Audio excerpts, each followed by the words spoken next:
ராஜீவ் கொலை சதி பற்றி கர்நாடக முதலமைச்சர் சொல்வது ஒருபுறம் என்றால் 22 ஆண்டுகளுக்கு முன்பாக நிகழ்ந்த அந்த படுகொலையில் இன்னும் கூட தீர்க்கப்படாத சர்ச்சைகளும் பதில் கிடைக்காத கேள்விகளும் புதைந்து கிடப்பதாக ஈழ ஆதரவாளர்கள் சொல்லி வருகிறார்கள்.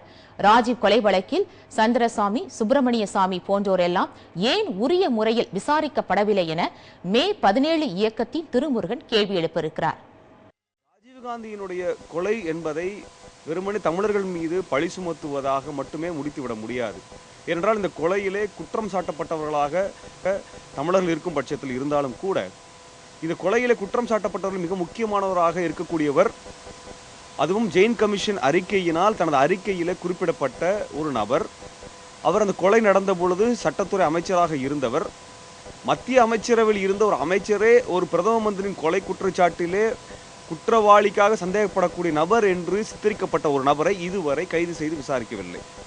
திரு சுப்பிரமணியம் சாமி அவர்களுடைய இந்த தலையீடு என்பதும் அல்லது இந்த பங்களிப்பு என்பதும் ராஜீவ்காந்தி கொலையில் மிக முக்கியமான ஒரு விடயத்தை இந்திய மக்களுக்கு வெளிப்படுத்தும். அப்படிப்பட்ட ஒன்றை இதுவரை காங்கிரஸ்காரர்கள் செய்யவில்லை, செய்ய மறுக்கிறார்கள். இதைவிட ஒருபடி மேலே சென்று சுப்பிரமணியன் சாமி இந்த கொலையை சோனியா காந்திக்கு தெரியும், அவர் இருந்து நடத்தினார் என்பதாக ஒரு புத்தகத்தை வெளியிட்டிருக்கின்றார்.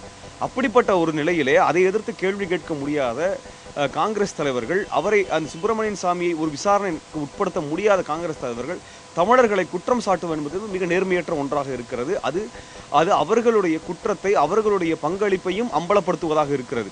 ஆக இந்த படுகொலை, இந்த கொலை, ராஜீவ்காந்தியின் கொலை என்பதை நாம் பல்வேறு கோணங்களிலே ஆராய்ந்து பார்க்க வேண்டியிருக்கிறது. அது ஒரு பிராந்திய ரீதியிலே இங்கு இருக்கக்கூடிய இந்தியா மட்டும் அல்லாமல் பாகிஸ்தானிலும் இலங்கையிலும் நடைபெற்ற அந்த கொலைகளை உள்ளடக்கித்தான் நாம் பார்க்க வேண்டியிருக்கிறது. இதைவிட மிக முக்கியமான 91 நடந்த தேர்தலிலே பாரத பிரதமராக வர இருக்கக்கூடிய ராஜீவ்காந்தி என்று சொல்கிறார்கள். ஆனால் ராஜீவ்காந்தி கொலை செய்யப்பட்ட பொழுது அதற்கு அந்த சமயத்திலே வட இந்தியாவிலே தேர்தல் முடிந்து விட்டிருந்தது. வட இந்தியாவிலே சொல்லப்போனால் உத்தரப்பிரதேசத்திலே 90 எம்பிக்கள் தேர்ந்தெடுக்கக்கூடிய பாராளுமன்ற தொகுதியில் உள்ளடக்கி அந்த மாநிலத்திலே வெறும் 2 தொகுதியில்தான் காங்கிரஸ் கட்சியானது வெற்றி வாய்ப்பு பெற்றிருந்தது. ஆக ஒரு பாதாள தோல்வியை நோக்கி நகர்ந்து கொண்டிருக்கக்கூடிய ஒரு கட்சியைச் சேர்ந்த ஒரு தலைவரை கொலை செய்ய வேண்டும் என்கின்ற அவசியம் தமிழர்களுக்கு கிடையாது. அப்படிப்பட்ட குற்றச்சாட்டு என்பது அபாண்டமான ஒன்றாக இருக்கிறது. ஆக அன்று வெற்றி பெற்றிருக்க வேண்டியவர் இந்திய பிரதமர் வரலாற்றிலேயே ஒடுக்கப்பட்ட மக்களுக்கும் பிற்படுத்தப்பட்ட மக்களுக்கும் ஒரு பெரும் நீதியை பெற்றுத்தந்த விபி சிங் அவர்கள். அவருடைய தான் இந்த கொலை பாதித்தது, அவரைத்தான் பிரதம மந்திரியாக ஆக்க விடாமல் தடுத்திருக்கிறது. அதுதான் உண்மை.